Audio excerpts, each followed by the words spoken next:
Hello साथीहरु, welcome back to my kitchen diaries. आज मैले एउटा रेसिपीको भिडियो लिएर आएको छु।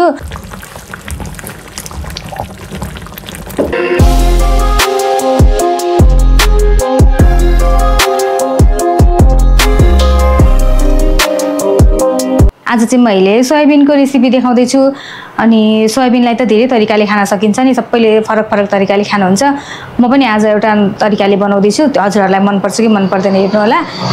मैले पनि खाना बनाउनु भन्दा अगाडि प्राय जस्तो कतिवटा भिडियोजहरु हेर्छु अनि कुन तरिकाबाट ठीक हुन्छ जस्तो लाग्छ, कुन मिठो हुन्छ जस्तो लाग्छ, अनि त्यो चाहिँ हेरेर 3-4 वटा भिडियो हेरेर अनि त्यसबाट आफ्नै तरिकाले अलिअलि केही त्यसमा इनपुट दिएर भिडियो बनाउँछु। हजुरहरुलाई चाहिँ कस्तो लाग्छ भिडियो? यो सानो सानो वाला लिएको छु।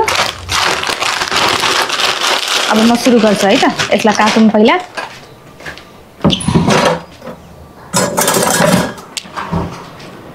यसलाई पखाल्ने बेरसम्म म एकछिन अलिकति पानी बोइल गर्नुपर्छ। तातो पानीमा यसलाई एकछिन सोक गर्यो भने छिटो पनि हुन्छ अनि सफ्ट पनि बन्छ। त्यही भएर यहाँ चाहिँ पानी तातिसक्यो। अब म यसमा चाहिँ यो सोयाबिन हाल्छु, जति बनाउने त्यति।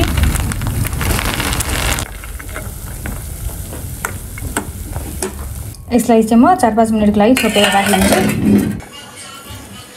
यो चाहिँ अब भिजिसक्यो। अब म यसलाई निचार्छु।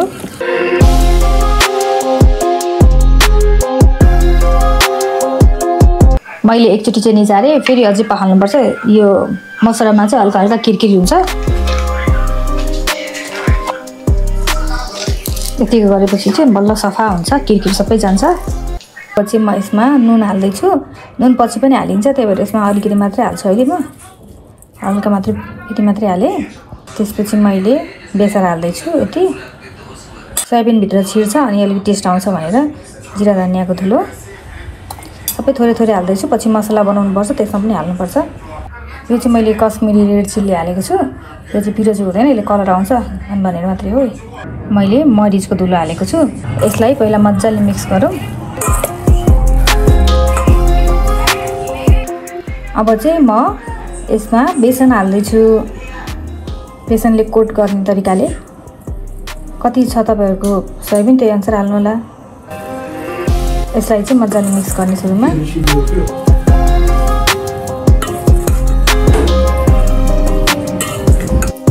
राम्रोसँग मिक्स गरेर अनि एकछिन छोपिदिएपछि यसमा आउने पानीले यो बेसन भिजिहाल्छ। मैले चाहिँ 2टा मिडियम साइजको प्याज लिएको छु। अनि लसुन अदुवा चाहिँ यो चाहिँ अघि मसँग बाँकी रहेको प्याज थियो, त्यो पनि हालिदिन्छु।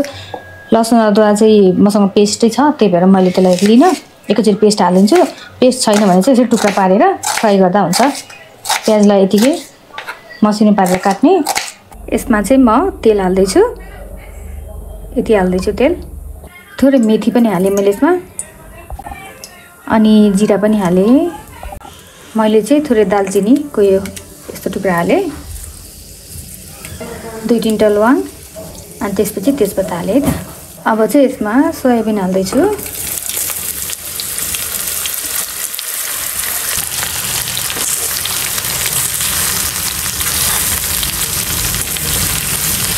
साथीहरु, भाँडा साङ्ग्रो भयो, मैले चाहिँ भाँडा चेन्ज गरेँ।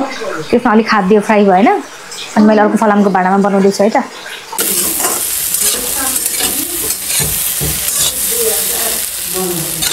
यतिको क्रिस्पी भयो। अब यो चाहिँ तयार भयो है त। यसलाई म साइड लगाइदिन्छु। मैले चाहिँ यो निकालेँ। अब यसलाई खनाएर अर्को भाँडामा राख्छु। त्यसपछि अब मसला म तयार गर्छु। अब चाहिँ मसला फ्राईको लागि म तेल हाल्दैछु। यति हाले पुग्छ।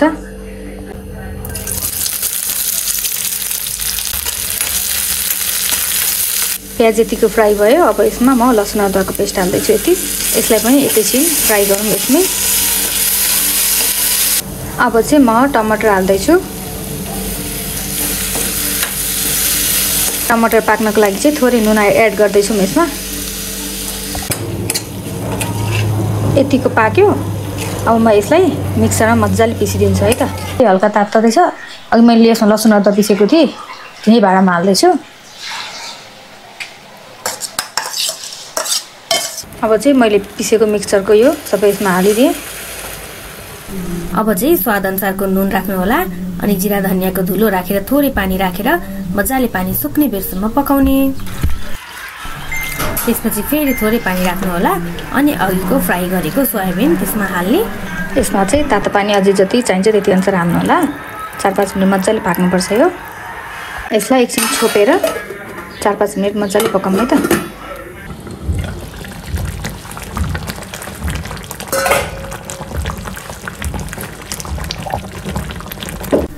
5-6 मिनट पनि भयो, मजाले पाकी पनि सक्यो। मैले यसमा चाहिँ रातो खुर्सानी, हरियो खुर्सानी अनि हरियो धनिया हाले अनि यसलाई राम्रोसँग चलाए।